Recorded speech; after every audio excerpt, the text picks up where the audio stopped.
Hello everyone, কেমন আছো তোমরা সবাই? আমরা তো বেশ ভালোই আছি। আন্দামান থেকে ঘুরে আসার পরই একটা পিকনিকের ডাক পড়েছে, আর এখন তো শীত ভালোই পড়ে গিয়েছে। আর এই শীতের সময় সবাই পিকনিক করে, ঘুরতে যায়। তো আমাদের একটা পিকনিকের ডাক পড়েছে, তাই চলে এসেছি আজকের ক্যানিংয়ে। চারিপাশের পরিবেশটা তো বেশ ভালোই লাগছে। আমাদের পিকনিকটা হচ্ছে গ্রামের দিকে, নদীর সাইডে হচ্ছে। চারিদিকের পরিবেশটা বেশ সুন্দর লাগছে। এখন অল্প ও শীত আর তার সাথে রোদ, আর এই বিশাল বড় একটা বটগাছের নিচে আমাদের পিকনিকটা হচ্ছে। পিকনিকটা করছি আমরা কজন মিলে, আমার শ্বশুরমশাই, ওনার বন্ধুরা আর সবার ফ্যামিলি নিয়ে এই পিকনিকটা হচ্ছে ছোট করে। তো খেতে বসে গিয়েছি, আমরা এসছি, সমস্ত রান্নাবান্না হয়ে গিয়েছিল। তারপর আমরা আসার পরেই খাওয়া দাওয়া শুরু হয়ে গেছে।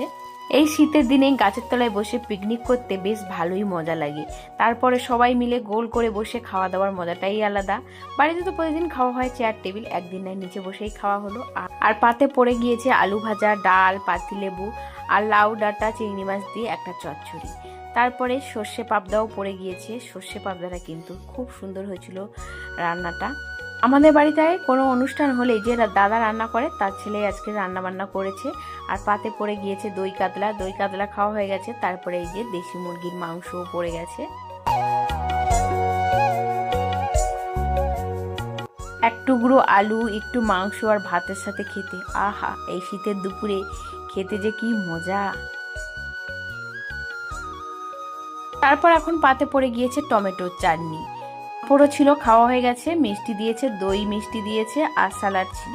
এই ছিল আজকের পিকনিকের মেনু। বেশ অনেক দিন পর এরকম একটা পিকনিক পেলাম, আর আজকের পিকনিকে খুব আনন্দও করলাম।